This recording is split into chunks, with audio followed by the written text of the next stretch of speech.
نبحث الآن أو ننتقل الآن إلى تفاصيل أخرى وردت على لسان عمر بن الخطاب نفسه، حتى نحاول أن نلم بهذه الحادثة رزية الخميس من كل جوانبها، لأن الروايات السابقة كانت مروية عن ابن عباس.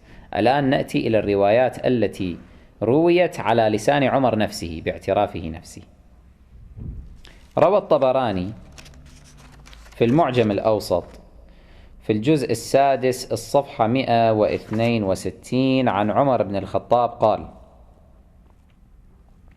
لما مرض النبي قال: ادعوا لي بصحيفة ودوات محبرة أكتب لكم كتابا لا تضلوا بعدي أبدا، فكرهنا ذلك أشد الكراهة. شوف عمر كيف يعترف على نفسه بنفسه. الله عز وجل يدفعه إلى أن يعترف ويدفعه يجري على لسانه الحق من دون أن يشعر في بعض الأحيان، هكذا يدفعه دفعا. عمر ها هنا يصرح يقول: فكرهنا ذلك أشد الكراهة، بمجرد ما النبي قال: هاتوا أكتب لكم كتابا، هاتوا لي صحيفة ودوات أكتب كتابا لا تضلوا بعده، لن تضلوا بعده، يقول: فكرهنا ذلك أشد الكراهة. لما كرهته؟ هل لأنك منافق؟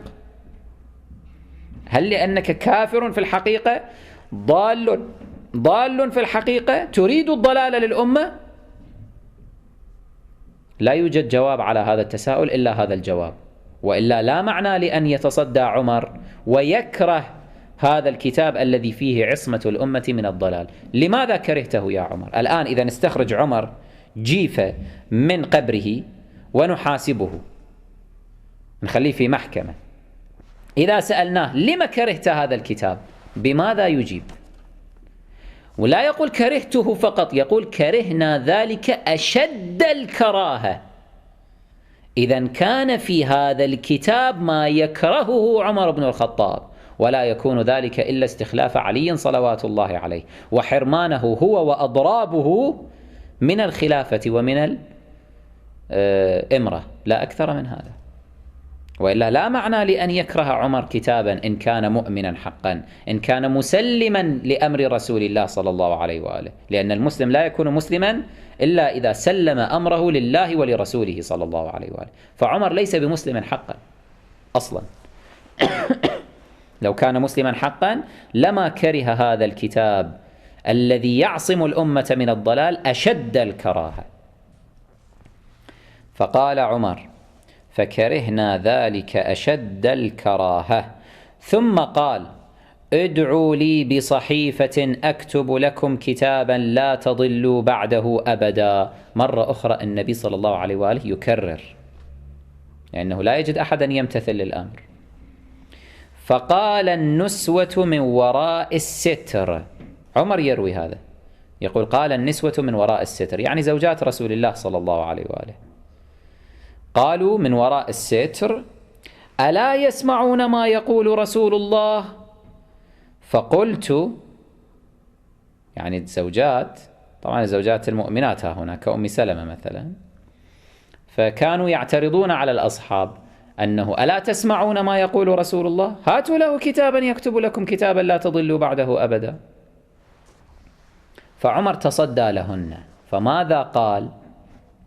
هل المخالفين شوي يلتفتون إلى هذا الأمر حتى يحكموا بأن عمر أهان أمهات المؤمنين. فقلت: إن كن صواحبات يوسف. الله أكبر، هذه إهانة عمرية شديدة الوقاحة لأمهات المؤمنين حقيقة، يعني أن يشبههن بأنهن صواحبات يوسف. من صواحبات يوسف؟ يوسف عليه السلام لما أردن صواحباته أن يزنين معه والعياذ بالله، راودنه عن نفسه،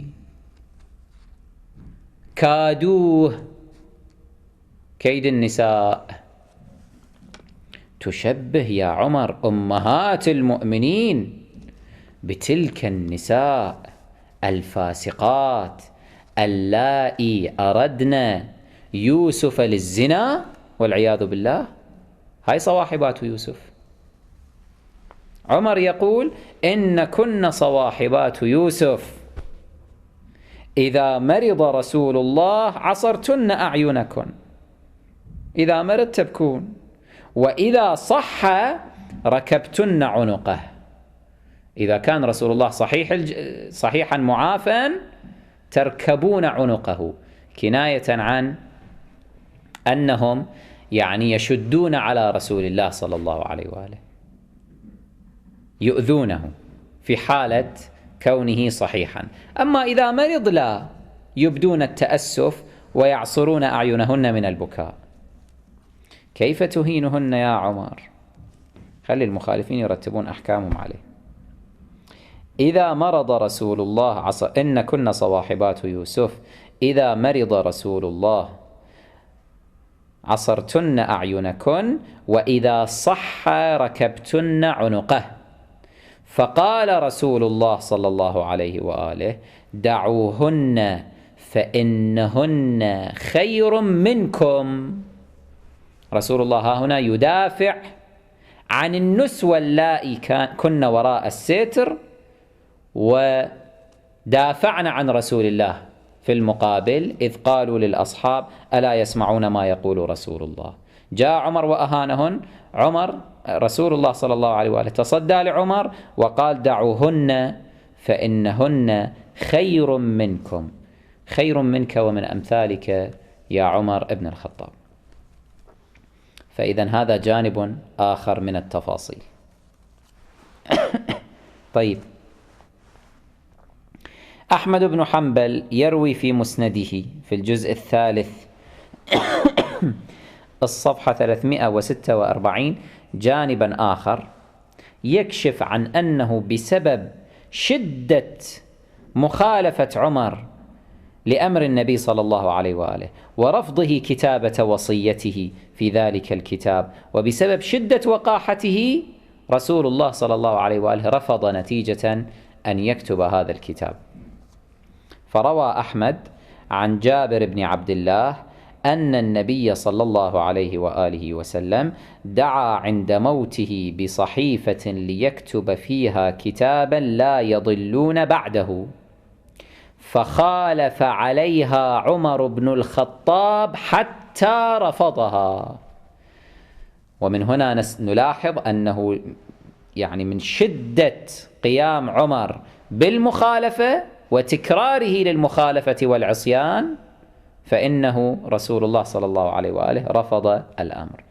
وهذا يومئ إلى أن عمر بن الخطاب لم يخالف فقط مخالفة واحدة، وإنما استمر بالتحريض والعصيان والإكثار من اللغط والاختلاف والتنازع في بيت رسول الله صلى الله عليه وآله حتى يمنع رسول الله من كتابة هذه الوصية.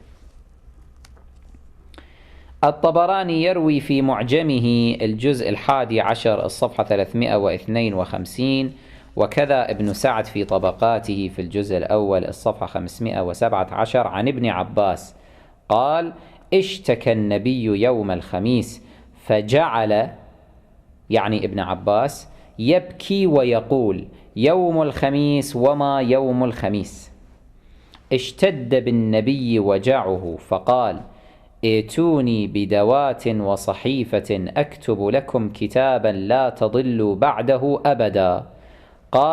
فقال بعض من كان عنده، أيضا تخفيف للعبارات، حجب لاسم عمر.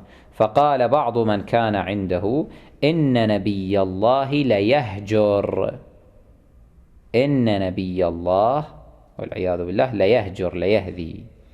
قال فقيل له بعد انتهاء الحدث ألا نأتيك بما طلبت؟ يعني الفريق الآخر الذي كان مع رسول الله صلى الله عليه وآله كانوا مستعدين أن يأتوا بالكتاب بعد هذا اللغط والاختلاف، فقالوا له ألا نأتيك بما طلبت؟ قال صلى الله عليه وآله أو بعد ماذا؟ بعد ماذا تريدون أن تأتوني بالكتاب؟ بعد طعنكم في، بعد عصيانكم لي بهذا الشكل الوقح؟ لا فائدة من كتابة الكتاب والحال هذه.